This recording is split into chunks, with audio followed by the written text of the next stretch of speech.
es el valor neutro. Eso es todo lo que íbamos a hablar sobre el agua y sobre el pH. Vamos a hablar sobre algunos sistemas llamados de amortiguación, buffers o tapones. Bien, aquí nosotros miramos unos shocks o unos amortiguadores. Esta pieza mecánica, ustedes posiblemente la hayan visto ya en las motos, por debajo de los carros, cerca de las llantas, ¿verdad?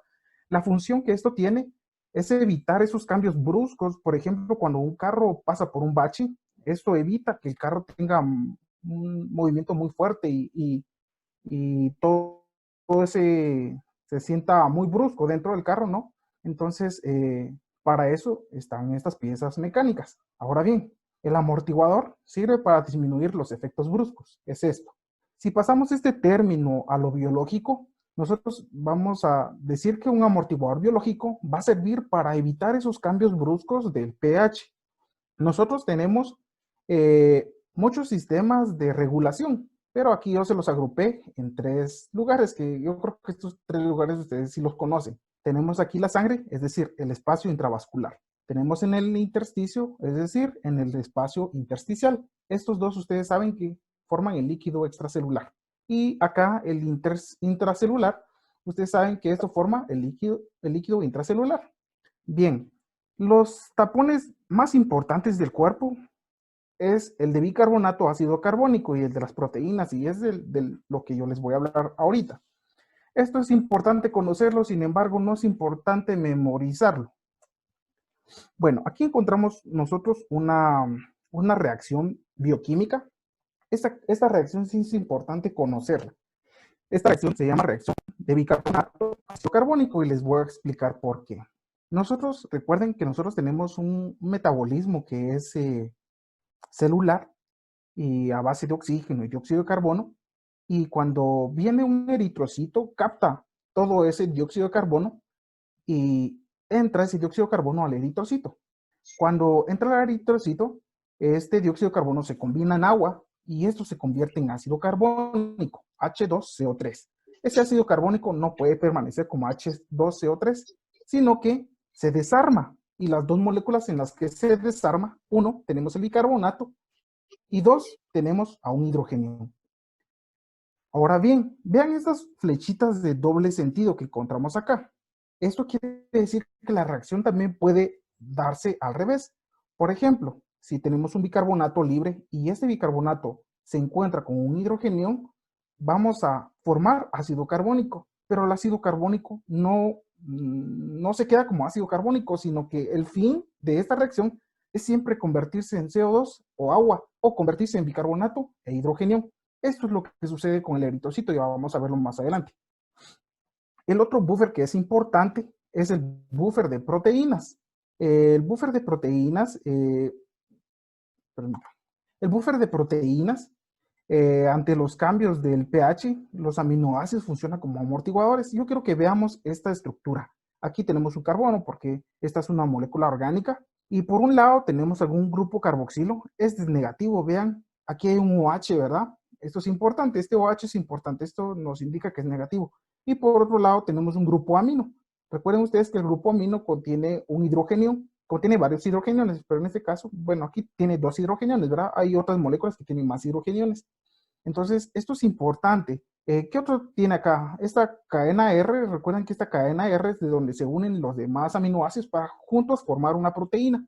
Bien, pero está bien, ya hablamos sobre las proteínas, sobre la reacción ácido carbónico, bicarbonato, pero ¿cómo es que se da? La reacción del ácido carbónico no necesita ningún intercambio, este sucede así espontáneamente. Ahora, lo que les explicaba acá de la reacción de los aminoácidos, este sí necesita un tipo de puerta especial a la que se le llama bomba protón-potasio. En la bomba protón-potasio, en sí, su finalidad es dejar entrar un hidrógeno, pero a expensas de sacar un potasio. Esto sí es importante que lo recordemos, porque cuando nosotros tenemos mucha acidez en la sangre, esos hidrogeniones libres van a querer distribuirse en todo el cuerpo, y cuando lo hacen, va a tener que salir potasio al espacio extracelular, y ese potasio nos va a dar una hipercalemia. Y esto sí es importante porque las hipercalemias nos pueden causar arritmias. Y las arritmias, ahí sí nos vamos feos. Entonces es importante que nosotros conozcamos la función de la bomba protón-potasio. La bomba protón-potasio, entonces, para resumir, deja entrar un hidrogenión y saca un potasio. Eso es en ácidos. Ahora, en cosas, cuando el medio es alcalino, sucede lo contrario. Deja entrar un potasio para sacar un hidrogenión y esto puede dejarnos con hipocalemia. Entonces, el potasio sí es importante en esta reacción. Yo creo que si no me entendieron con lo que les decía hace ratos, aquí me van a entender mejor. Vean esta sustancia. Este aminoácido aquí, por un lado, tiene carga negativa, carga positiva, pero está justo en lo neutro. Cuando existe mucha acidez, vean acá, lo que hace es capturar un hidrogenio y se convierte en grupo carboxilo. Y así amortiguó. Pero recuerden que para que esto debió haber funcionado, tuvo que haber salido potasio para que este hidrogenio venga y se conecte acá. Sucede lo contrario cuando tenemos un pH bastante alcalino. Cuando hay mucha alcalinidad, vean este NH3 se convierte en NH2 porque se liberó un hidrogenio al espacio extracelular y dejó entrar un potasio. Entonces esto va a dejar como consecuencia una hipocalemia, pero dentro de la célula hay mucho potasio. Bien, hay dos órganos que son muy importantes, el pulmón y el riñón. Nosotros ya vamos a ir viendo a lo largo de esto por qué son importantes. El trabajo del equilibrio pulmonar, acá, consiste en forzar o disminuir la respiración. Recordemos nosotros que tenemos de 12 a 20 respiraciones por minuto. Cuando bajamos de 12, nosotros decimos que tenemos hipoventilación. Y cuando subimos de 20, nosotros decimos que tenemos hiperventilación. Ahora bien, esto sí es importante cuando hay mucha conversión de ácido carbónico. Recordemos entonces cómo se hace la conversión de ácido carbónico. Presencia de CO2 y presencia de agua. Cuando hay mucha conversión de ácido carbónico, este ácido carbónico se va a convertir luego en bicarbonato y se va a liberar un hidrogenio. Este hidrogenio que se libera es el que activa el bulbo respiratorio. Ustedes se recordarán de fisiología más que yo, y yo creo que esto sí es importante. Y si el bulbo respiratorio se activa, eso va a producir mucha respiración. Ahora bien, si no hay mucha conversión de ácido carbónico, es decir, si no se crea mucho bicarbonato ni mucho hidrogenio, habrá poca respiración, ¿verdad? No hay mucha, o sea, no hay mucha respiración. Entonces el paciente va a empezar a hipoventilar. Y no se preocupen si no logran apuntar todo. Al final de la clase creo que les puedo mandar la presentación para que ustedes puedan estudiar eh, este tema, ¿verdad? Que este tema es un poquito complicado, pero es bonito entenderlo. Yo lo que quiero que ustedes apunten, si están apuntando allí, es esto, que la molécula protagonista de las alteraciones respiratorias es el dióxido de carbono. Ya nos vamos a dar cuenta que existe otra molécula protagonista de las alteraciones metabólicas, que es el bicarbonato. Entonces, estas dos quiero que ustedes la apunten. De las alteraciones respiratorias es la PACO2 o presión parcial de dióxido de carbono. Y de las moléculas protagonistas de las alteraciones metabólicas es el bicarbonato. Bien, ahora veamos qué sucede con el riñón, porque el pulmón, ya hablamos del pulmón. Dijimos que en el pulmón el equilibrio precisamente es forzar o disminuir la respiración. En el riñón, nosotros sabemos que el equilibrio va a funcionar eliminando hidrogeniones y reabsorbiendo bicarbonato. Veámoslo aquí mejor en esta imagen. Cuando nosotros vemos esto, recuerden que aquí todo se ha filtrado. En el filtrado glomerular, aquí vienen todo tipo de sustancias, sodio, potasio, calcio, cloro, bicarbonato, anhidrasa carbónica, aquí vienen todos los componentes de la orina. Pero en la célula del túbulo contorneado proximal, ahí es donde se absorbe la mayor parte del sodio. Ahí se absorbe aproximadamente un 65% del sodio. Pero el sodio no se puede reabsorber así solito. Necesita una bomba que transporte el sodio del lugar del filtrado glomerular para la célula y de la célula a la sangre, a ser reabsorbido. ¿Cómo lo va a hacer? Por medio de una bomba que se llama protón-sodio. Entra un sodio y sale un protón, nuevamente. Viene aquí, se filtra toda la sangre, vienen las moléculas de sodio y entran acá, pero para eso tiene que salir un hidrogenión. Vean, cuando sale el hidrogenión, se une con el bicarbonato, que también se orina, ¿verdad? Esto rápidamente se convierte en ácido carbónico. Y ese ácido carbónico no se puede quedar como ácido carbónico, sino que se desarma, ¿no? Entonces dijimos que la forma en la que se desarma es creando dióxido de carbono y agua. El agua se orina, pero el dióxido de carbono, como es un gas, no se puede orinar, así que entra nuevamente a la célula. Ahora bien, yo quiero que dejemos de pensar en un momento que esta célula es una célula renal. Ahora, digámosle o pongámosle a esta célula eritrocito. Sucede lo mismo en el eritrocito. El metabolismo celular viene y reincorpora el dióxido de carbono al eritrocito. ¿Qué hace el eritrocito? Viene y combina con agua para formar ácido carbónico. El ácido carbónico viene y se desarma porque no se puede quedar como ácido carbónico. Y el bicarbonato sale. Y este hidrogenión queda en el eritrocito. Ahora, nuevamente pongámosle el nombre, célula del túbulo renal proximal. Cuando viene este dióxido de carbono, que se une al agua, va a crear ácido carbónico, y ese ácido carbónico va a hacer que se desarmen en dos partes, ¿no? Un bicarbonato y un hidrogenio. El bicarbonato se reabsorbe en la sangre, y es así como el bicarbonato se puede pasar del filtrado glomerular para la sangre, pasando por todo este proceso. Es bastante complejo, ¿no? Pero así es como funcionamos. Ahora, este hidrogenión que queda libre, recuerden ustedes que es el que interviene en la bomba de protón-sodio, perdón. Entonces, si este protón está aquí y si un sodio quiere entrar, el sodio entra, pero sale este y se vuelve a dar toda la reacción. Entonces, como les decía, en el túbulo contorneado proximal, ustedes se van a dar cuenta en las enfermedades renales, que es donde se absorbe la mayor parte del sodio. Y esto sí es importante que ustedes lo conozcan. Vamos pues. Bueno, y esto fue en sí casi toda la fisiología, perdón por estar corriendo, pero quiero detenerme un poquito más en otros trastornos que son más importantes. Eso fue todo lo que tenía que hablar yo de fisiología. Voy a ir tocando otros temas de fisiología, pero ya más unidos a lo que voy a ir hablando de los temas. Vamos a entrar de lleno a la gasometría arterial y un método de interpretación. Bien, yo aquí les presento una máquina de gases arteriales.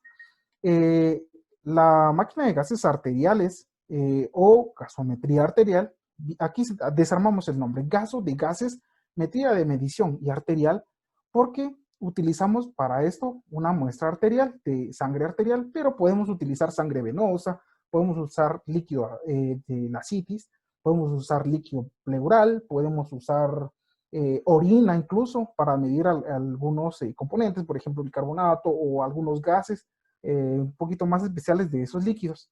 Entonces, lo que quiero que ustedes entiendan es que esta máquina puede servir para todo tipo de sustancias, pero especialmente se utiliza para sangre arterial. ¿Por qué se usa sangre arterial? Recordemos que la sangre arterial es una sangre pura que recién se ha convertido en sangre oxigenada. Entonces es mejor porque son parámetros mucho más fieles. Bueno, existen, como cualquier técnica de la medicina, indicaciones y contraindicaciones. Yo solo se las voy a leer, no voy a hablar de esto porque yo creo que ustedes van a ir conociendo esto a lo largo de su práctica. Muy bien. Una de las indicaciones es para monitorizar y diagnosticar trastornos ácido-base. También sirve para valorar la respuesta de los tratamientos, para ver si nosotros no podemos tomar sangre venosa. Tenemos que usar los gases arteriales únicamente si hay un test de Allen normal. Ahorita vamos a hablar ver qué es un test de Allen normal.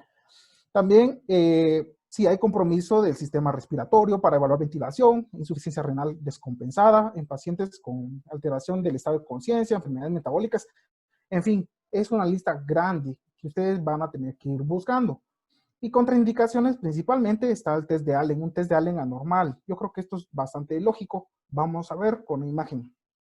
También está contraindicado si existe infección en el sitio de punción, en enfermedades vasculares periféricas. Recordemos que si nosotros pinchamos al paciente y no solo está inflamado, vamos a crear más inflamación, vamos a desencadenar más cascada la inflamación. También el fenómeno de Raynaud activo, fístulas arteriovenosas. Solo les adelanto acá, estos fístulas arteriovenosas se ven mucho en los pacientes con diálisis, a los pacientes que van a dializar. Trastornos de coagulación y pacientes que tengan terapia anticoagulante, esto es bastante obvio, ¿no? Pero estos sí deberían ir a buscarlos porque estos sí son importantes conocerlos. Este es el test de Allen. ¿En qué consiste el test de Allen? Ustedes cuando tengan un paciente van a pedirle que cierre su puño y van a presionar ambas arterias. De un lado tenemos a la arteria radial y del otro tenemos a la arteria ulnar. Entonces, el test de Allen es pedirle al paciente que cierre su puño, presionar esas arterias y decirle que abra. La mano se va a quedar blanca, pero al momento de soltar a la arteria ulnar, que está de este lado, la mano se va a empezar a perfundir, entonces se va a poner rojita nuevamente. Entonces, ese es un test de Allen positivo y esa es indicación para hacer los gases arteriales.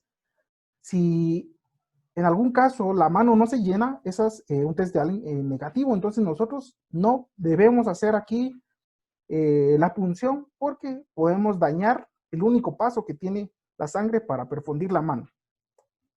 Esto casi no se enseña, pero yo he decidido ponérselos porque al final yo me di cuenta de que esto es importante. Bien, aquí arribita nosotros tenemos los datos del paciente, la hora en la que se da. Muy importante porque cuando ustedes saquen gases arteriales, siempre deben decirle al interno, que regularmente es el que corre los gases, decirle, esta es sangre arterial o esta es sangre venosa.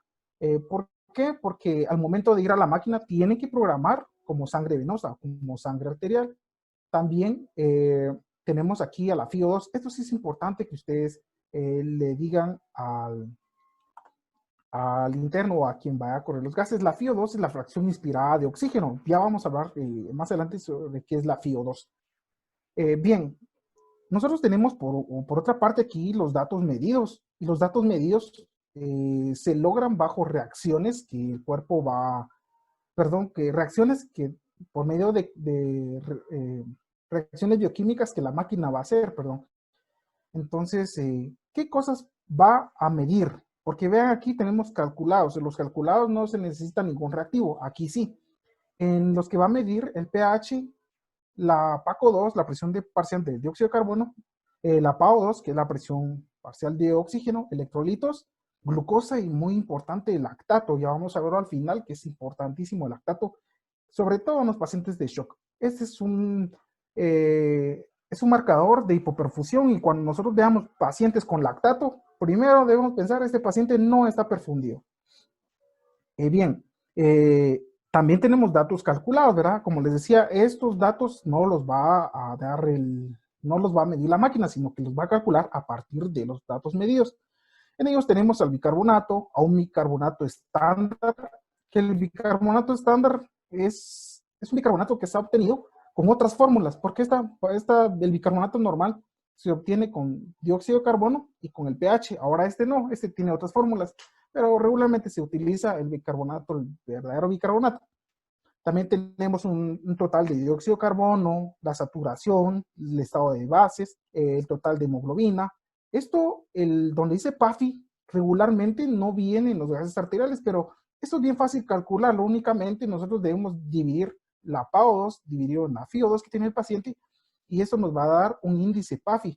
Ya vamos a ver más adelante que este índice es muy importante y es bien fácil de hacerlo. Y este es importante porque nos va a determinar qué tan grande es el distrés respiratorio de un paciente. También el gradiente alveolo arterial, que es esta TAA.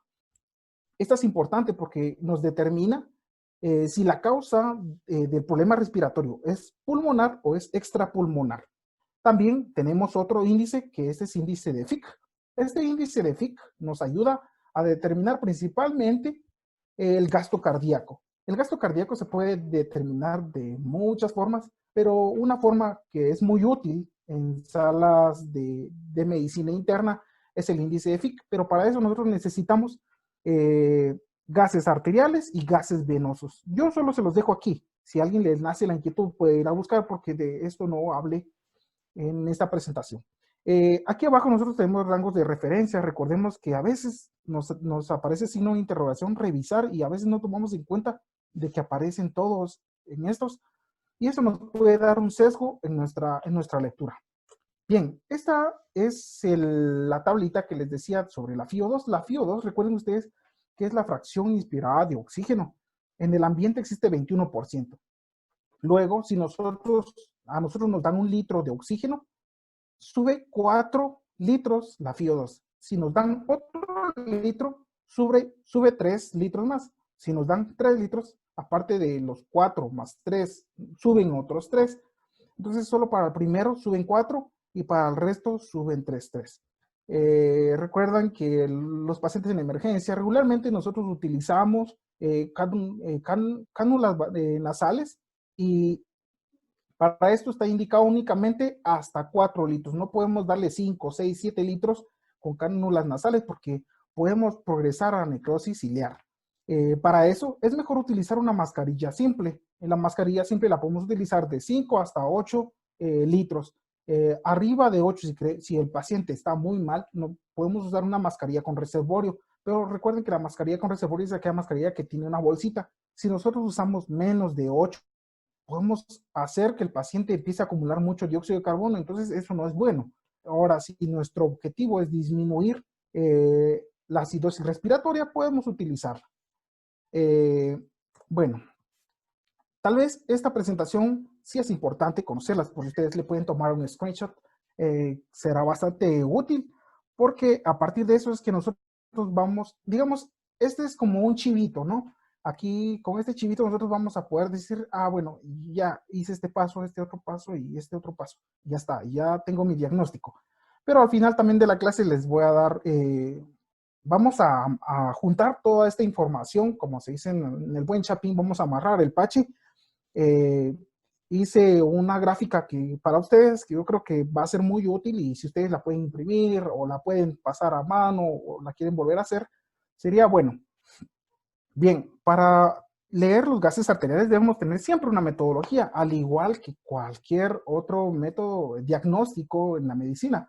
Por ejemplo, la electrocardiografía, nosotros siempre debemos tener una metodología para leer, porque a cada persona que trate de agarrar una hoja de electrocardiograma y empezar a decir cómo está cada segmento, yo creo que no vamos a avanzar mucho, pero si nosotros tenemos una metodología de ir primero a onda P, onda el QRS, ver los segmentos, cómo está, yo creo que vamos a poder dar un mejor diagnóstico. Lo mismo sucede con los gases arteriales.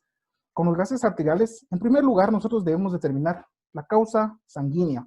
La causa sanguínea únicamente son 2. O es acidemia o es alcalemia. Nosotros no podemos decir acidemia y confundirlo con acidosis, porque acidosis es una entidad patológica ya establecida. Acidemia es únicamente referirnos que la sangre está ácida, igual que la alcalemia. La alcalemia únicamente estamos diciendo que la sangre está alcalina o básica, ¿verdad? Y no es lo mismo decir alcalemia que alcalosis.